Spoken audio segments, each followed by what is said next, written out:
Are we good? Can we hear us? Figured it out? Are we there? All right. Well, all right. There we go. We seem confident that we're There back we in go. business now. Okay, let's start again. So, this morning, air conditioning repair, not repair, tune up today. Tuned up, and we're Ready good to to go. at the Berggren household. Yep. Yes. Hottest day of the year so far. Yes. So That's I two think things covered. right. Then you said you had to get a new washing machine. Yes. So that's where to keep you all in the loop. Yeah, that's what we That's talked where we're about. at. Like today was an emergency. Figure out how to get a washing machine. Yeah. So I had a string of bad luck with 3 washing machines. Had one in my house in Chicago. Somebody gave us a newer one, but it was used. It lasted a year. Then I bought a brand new one, and it was a top loader, but it was a high efficiency. Yeah. And I think a lot of them they want to be good on the yeah. earth. Okay, Right? so the deal was a high efficiency means it's using less water, which I'm not against. But the problem was it wasn't getting my clothes clean. Less water equals less clean clothes.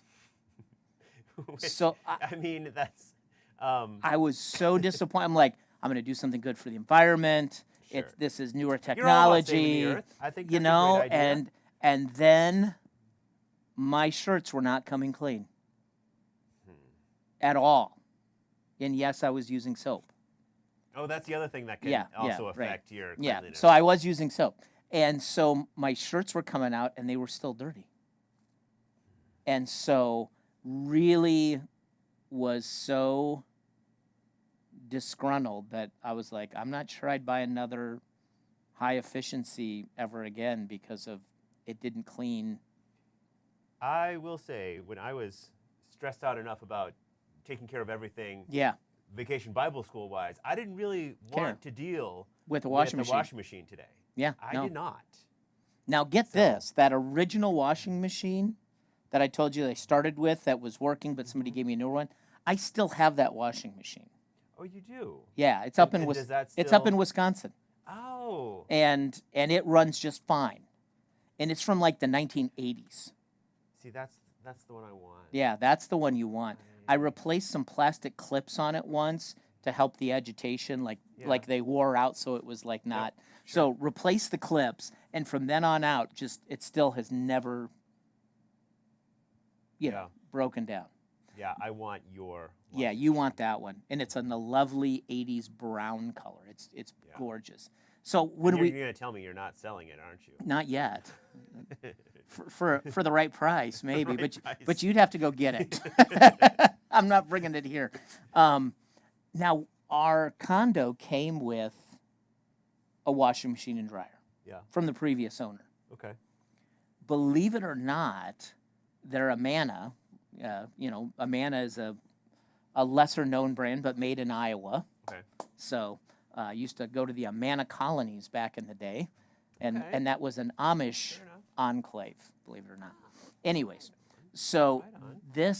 this Amana washer and dryer, standard top loader, not the front, just old fashioned. This one is starting to make me think this one's going to last like that Maytag I have in Wisconsin. Okay. Because we've had it for 5 years, and I don't know how long it was in the unit before that. And there was a time when we had 2 dogs when we got here, right? And we had already lost one. And, and they were at the end of life, and there was messes and cleanups, and, we were using that thing like every day for a while. Yeah. And this thing is just going strong. So I'd consider selling you the Amana here. It's used, though, no warranty. So No warranties on that. yeah. Wow. So, but so did you get a front loader or a top loader? We are getting a top loader. Yeah. I'll be honest with you. That's what I would buy at this point too. Just don't buy a high efficiency one. Didn't get the clothes clean. Didn't get the clothes clean. That's And it was like, really unfortunate. and it was Yeah. like it looked like a normal washing machine, but when you filled it, it only filled like a third of the way. Mhm. And they were like, well, this is the new technology, but it'll still get your clothes clean. Not really. If it has an HE on it, I'm You're Not a fan. Man of little faith when it comes to Yeah. your high efficiency washing machine. I am. Yeah. I hate to say it.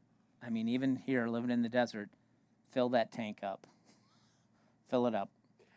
Knowing that it all gets recycled anyways here in Las Vegas. Here, Las all of it Vegas, gets recycled. Knowing that Las Vegas does a good job. Yep. So that water is recovered and reused. So that's okay. Yeah. So it's the outdoor stuff, right? So, anyways, now that you've heard about all of our appliances, air conditioning, Yes. and washing machines. Yes. So last night we missed you at Bible study. Yes, I was in the building. I know but you I were. did not make it over to Bible study. So this is what we did. We had meatloaf with gravy and mashed Heard about potatoes. that. And then Linda's famous meatloaf. yep, we some of the best meatloaf I've ever had.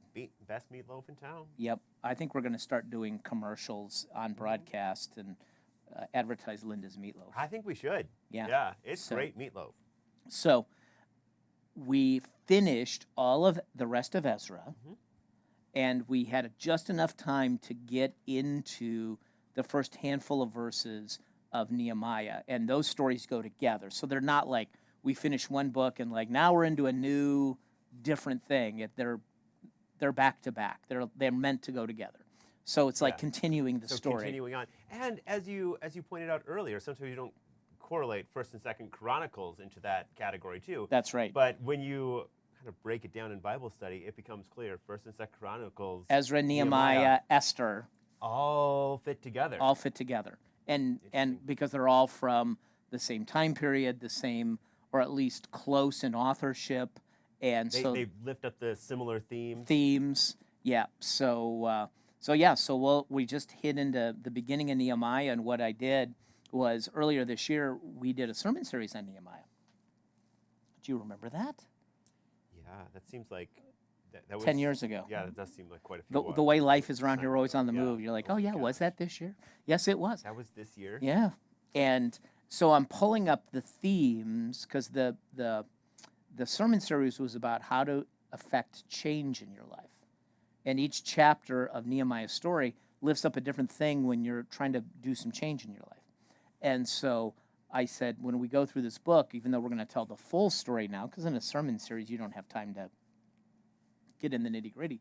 I said, we're going to highlight these themes again to remind folks. And believe it or not, one of our members had their card in their Bible. We handed There out a you card. go. So That's great. that warmed my heart. So, and we had, I was talking to Linda, and she said that we had 82 folks last night. So it was looking pretty good as I it is. went from one meeting to then, to my downstairs. and here's why it surprised me. You get to summer, Absolutely. and you think, oh, it's gonna thin out a little bit.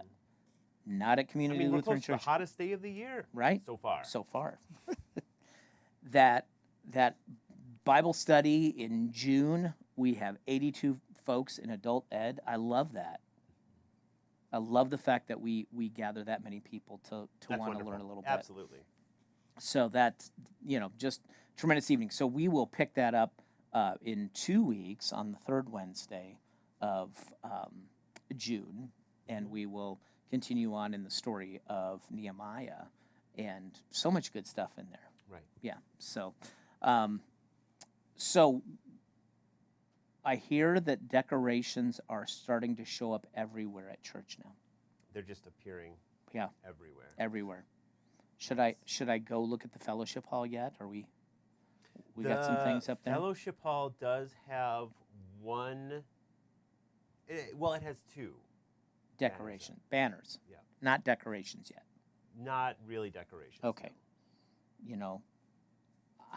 I'm just looking forward to seeing kind of how It's this coming. thing unfolds. It's coming. And then, as you Yes. know, because I reminded you, tomorrow we have a vow renewal. We do. So, Yes. so that I'm that going to is- be there. I'm Yeah. glad because Rachel really did not want me leading my own vow renewal with her. Yes. She was like, "You really need somebody else Find. to do this, and not just yourself. Yeah.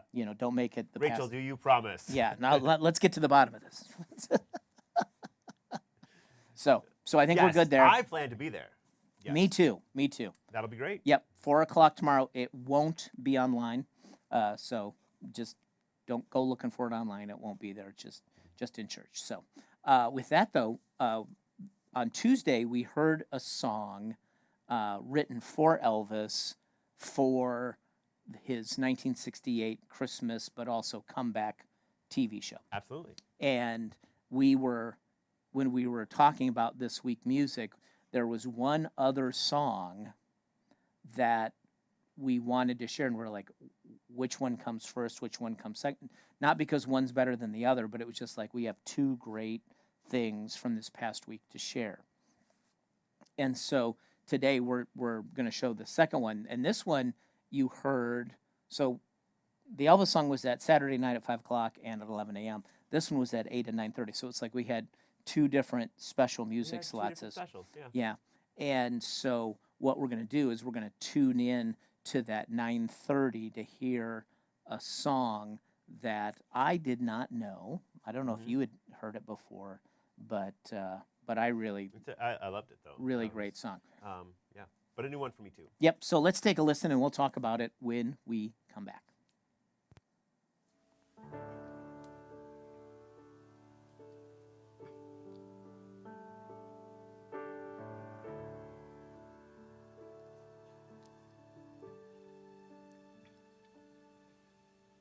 You never asked me to be king, build my tower up to the sky. So why do I try? You never asked me to be rich, buy the things that gold can buy. So why do I try?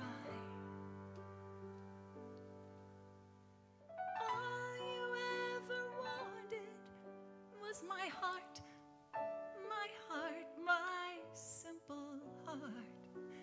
To you, that's all that really matters. Why do I feel I have to reach? Believe I have to rise when you never said I had to climb these broad ladders.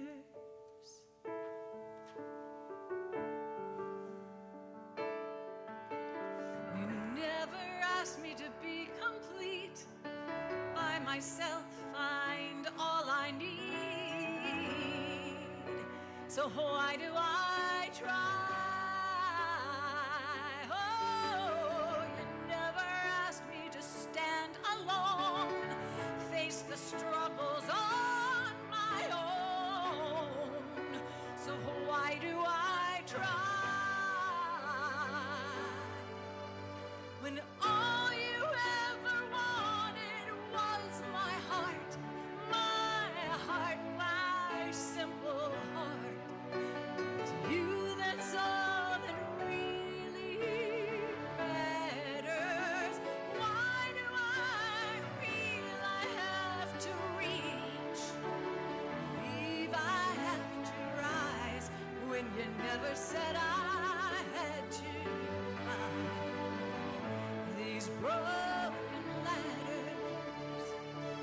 'Cause all they do is take my eyes off of you, make me forget the truth.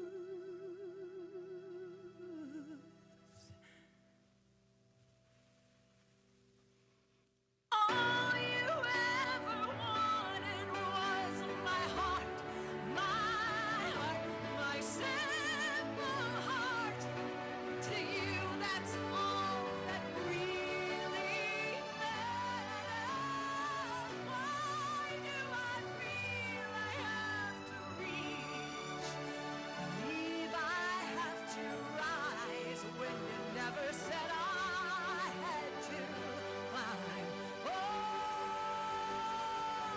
you never said I had to climb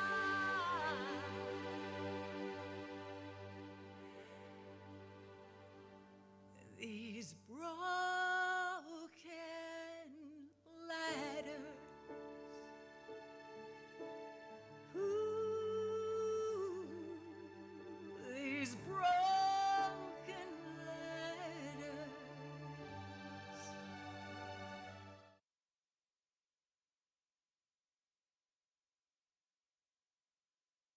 That's from 2017. It's also from a group that I know that Philip has a great affinity for, that Selah Christian group. Yeah, they've shown up. We've done a number of Of their tunes, which tells me tunes. Philip really resonates with their music, which I do too. So Yeah, like, they're great. love that. And so Broken Ladders, and I think what is so touching about that song is it's a metaphor that is a new way to think about things we've dealt with within Christianity. But you think about a ladder that's broken, it doesn't get you where you want it to go. You know, you're not going that far in a broken ladder. Yeah. But we don't use that terminology, so it's like it helps you think about this in a new way of how you climb, or how we want to climb to God, right? And any attempt to do that is weak and feeble and misguided in so many ways. Because here's the thing, is that when we think about the work that God has done in the world, specifically the Gospels, he doesn't lay out like a 5-point plan for us to climb our way to heaven. God comes to us. Yeah. And so when you think about any sort of way that you're like, oh, you know, I want to impress God, or I want to be the all-star Christian, when it falls into I'm trying to impress God, or I'm trying to show everybody that I'm better than anybody else, you're on a broken ladder. Yeah. Yeah.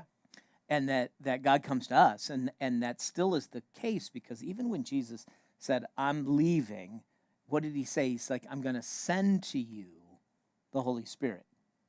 He doesn't say, well, now you got to go on a vision quest and go find the Holy Spirit, right? You have to climb a ladder to go, you know, right? He's like, no, I'm sending you the Holy Spirit because there's no way you could like somehow find the Spirit on your own, right? Yeah. So the whole idea of the incarnation, that is God becoming human, is the fact that God comes to us, not that we claim to God. Right. But man, there are ways that we think like God's really impressed with the things that we do. Yeah. Right? Right, And right. it's misguided. And Yeah, we're holding on too tight. we're holding on too tight. And we think, I think in some ways we think too highly of ourselves when we start thinking, you know, God will really like this, or put an extra star on my performance chart in heaven or something. Like, it's not about that. And it's all about grace, and that's what grace means. It's a We gift. get ourselves into so much trouble trying to do it all. Yep. And First story of the Bible that talks about this, and it's one that's kind of a footnote. It's before really the beginning of what I call history in the Bible, which is the story of Abraham moving forward. There's those first 11 chapters of Genesis are more like a patchwork of stories, you know, creation, the fall, Noah, you know, and various other things. But one of the patchwork stories in Genesis that is just kind of an interesting footnote, but it's the same thing. It's the Tower of Babel. Right? Yeah. Like, and it's not in Israel. Like I said, many of these stories before the story of Abraham were common stories in the Middle East among all nations, among all tribes, not just Israel.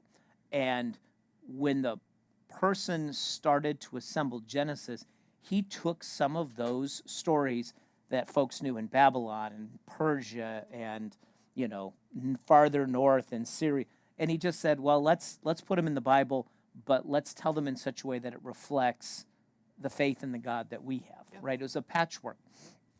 But the Tower of Babel is the story that really answers the question, because all of these stories kind of have like, well, how did this happen without it being asked? Was how come there's so many different languages in the world? That was the question.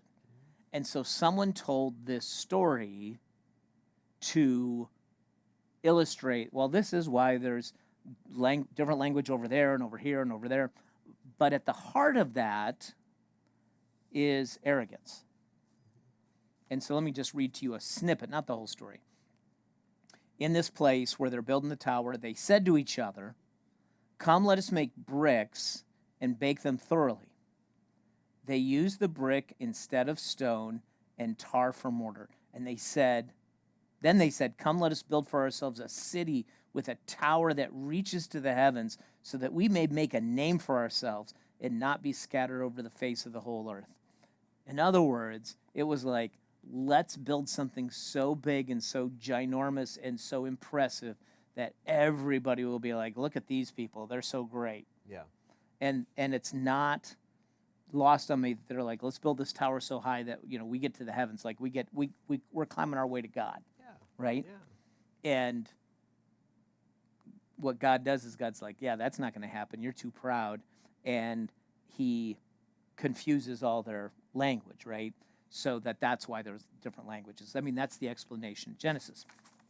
We know that's not how that works. It's just a way of them asking a question thousands of years ago Yeah. to Yeah, tell. and to still share a truth. Yeah, share a truth. But it all comes down to, and the reason I picked this was this understanding that there are times when we think that we think so highly of ourselves and the things that we do that we just think, oh my gosh, let's build a tower so high that everybody will be in awe of us. Yes. Look how great we are, right? But there are towers of our own. Yeah. That- In that sense, this story is very much Human true. nature. It's still what we do. The spiritual truth is always bigger than the historical fact, Yeah. right? And this is one of those, oh man, there's a spiritual truth in this story about being too big for our britches. Yeah.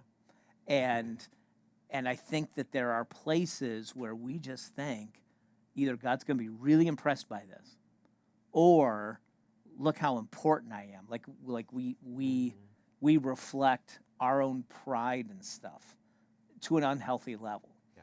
And God's like, it ain't about that. And secondly, you can't impress God. You're not going to ever wow God. Right. He loves us. He probably looks at us and goes like that occasionally, shakes his head at us. But he's never impressed like, wow, I can't believe they pulled that off, right? Like, there's none of that. God created everything. Like, hello, it's hard to impress the God of all creation, right? Right. And anything good that we do, guess what? We've gotten an assist from the Spirit. So even with that, we can't take full credit. Yeah. Then I think to myself, well, even Paul suffered from that early on in his life, St. Paul. Remember, he was Jewish. He went to essentially Pharisee school. He studied under one of the greatest rabbis of that time, Gamaliel, and he was known for being this really wise rabbi. And so Paul became a Pharisee. He excelled in understanding the law, that is the Old Testament, and he thought, man, I got it made. I'm like God's gift to Judaism, yeah, right? I'm better than everyone else I know. Like, Yep. This is great. Top of the world. And he was I've really done it all myself. Yep, Yeah. and I've done it all myself, and he's really good at pointing out to other people how wrong they are, Yeah. right? And this is before Jesus showed up, and he said, not so fast, Paul. But then Paul reflects on this kind of previous life in Philippians chapter 3. And I think this is showing that kind of arrogance and pride, and then how he had the clarity to go, wait, maybe not so much. Yeah. You want to read that? Yeah. So from Philippians chapter 3, verse 7. But whatever was to my profit, I now consider loss for the sake of Christ. What is more, I consider everything a loss compared to the surpassing greatness of knowing Christ Jesus my Lord, for whose sake I have lost all things. I consider them rubbish, that I may gain Christ and be found in him, not having a righteousness of my own that comes from the law, but that which is through faith in Christ, the righteousness that comes from God and is by faith. So there we go. He's like, at one time I had the world by the tail, and I thought, I was about as good as it can get. And he's like, it's all garbage. It's like, Yeah. it's loss. And he said, compared to just knowing Jesus, right? And he's like, and to follow Jesus, I'm willing to get rid of all of that, including his pride. Not that he didn't get rid of all of his pride. He still had a little bit in there. Still, Yeah. If you ran into Paul, you might notice he Attitude. might have had a bit of an attitude. Yeah. Yeah. But I love the fact that he's like, everything in the past is like garbage, rubbish, right? Yes. And he's like, but now that I have Christ, he's like, that's the most important thing. He was not the top rung of the ladder. Anymore. It's like anymore. Anymore. Like he gave that up. And Yep. he fully recognized there's a greater power. And he was mentioning this like righteousness that comes from the law. That means as when he was Jewish, he was like, I was following the law to the nth degree. And so my relationship with God was fully based on how well I could be good or follow the law or be perfect, right? Yeah. And he's like, the righteousness that I had was about my performance. And he said, but the truth is that a righteousness, a relationship with God, actually comes from God, not from the things we do. Yeah. He said, so that previous righteousness, which I think Paul would 100% agree with, was self-righteousness. And we never use the word self-righteous as a positive thing, right? That's never a like, oh, so self-righteous, that's awesome, right? Yeah, right. It's taking your own, your own deeds, your own attitude, and saying, look, I'm so great. Look at me. And he's like, that kind of righteousness went out the window when I got to know Christ. He said, but that relationship is not dependent upon me. He said, that's dependent upon what God has done for me. So that whole performance thing is out the window. And he says that righteousness that comes from God, and he said, and it is by, in other words, it's called faith, that is trust. So, there's another place where somebody had a big aha moment and went, oh, it isn't about the performance at all. And I think to punctuate that, one of those great stories is in the Exodus, the moment that the Passover happened, the last plague of Egypt swept over the land. The Lord passed over Egypt. The firstborn male died in this plague, which could have been forestalled had Pharaoh just let the people go, by the way. And Pharaoh finally said, get out of here. Go. So Israel packs up after 400 years, and they start heading back towards the promised land, to a land that was promised to Abraham, but is a distant, even a pipe dream. Could this really be real? But they go because they just saw the mighty hand of God act, and they knew that God was real. Like, there's no disputing this. And they start making their way, and they're making their way east, that is towards the Red Sea, and that's when Pharaoh changes his mind. He's like, wait a minute. I just freed my free workforce. And I don't like that anymore. I don't like that anymore. That was a dumb decision. Yeah. So he sends his army to go get them, bring them back, Yeah. or wipe them out, something. Mm-hmm. And all of a sudden, the nation of Israel with Moses get to a place where they're at the Red Sea on one side, and the Egyptian army is quickly coming to intercept them on this side. Doesn't look good. They're pinned down, right? Yeah. And the story goes, and this is human nature, so it's not just the Israelites, they start complaining to Moses, right? And we do the same thing when something doesn't go our way, we just start complaining. And you took us out here, you and this God of yours got us all the way out here for what? To be killed by the Egyptian army or to drown, because none of them had had swimming lessons, right?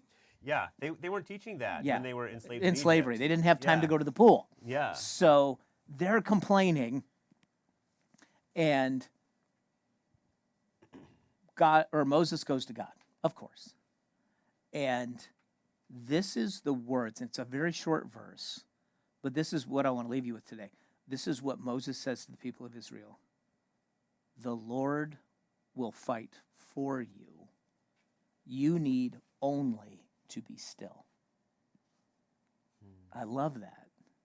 Which later on in the Psalms you hear this line in Psalm 46, be still and know that I am God, right? But here in Exodus is the Lord's going to fight your battles. You just need to be still. And we have a hard time accepting grace in our lives because we've been taught, especially in our culture, everything you have to earn it, right? You have to work for it. And so grace is a hard concept for us to be still and let God fight those battles, to be still and let God love on you, to be still and say you don't have to impress God. Just know that you are accepted. Just know that you're loved. And I think that will always be a struggle for some of us, where we feel like we have to perform, but we don't. The Lord will fight our battles. All we need to do is be still. And right after that, God tells Moses essentially this: why are you talking to me? Tell the people to start walking. And at that point, the Red Sea is open, right? Just one step in front of the other. And they didn't have to do anything but take their next step. God did all the heavy lifting. I do love that line from Exodus 14, though. Yeah. That just... God's going to fight your battles. Just be still. Yep. So that's the thing we want to rest in today and for the rest of the weekend. And we hope you can join us this weekend online or in person, whether that's Saturday night or Sunday morning, because we're gonna finally conclude. We're going to land that plane on Joseph. This is it. This is All it. right. You don't want to miss the exciting conclusion to Joseph. And then that's not a reason to fall away. I was telling Bible study this last night. I said, not only do you want to join us for worship this weekend because we're finishing Joseph, I said, but the next weekend we pick up our summer sermon series that we've done for the last 4 years, KCLC Radio, where we're going to be doing hits from the 60s, 70s, and 80s, maybe even some 90s in there, and see what biblical messages are found in popular music. And when I said that last night, people were like, oh, there was like a collective excitement in the room. Collective gasp. Yes, like Of it's excitement. excitement, not boredom.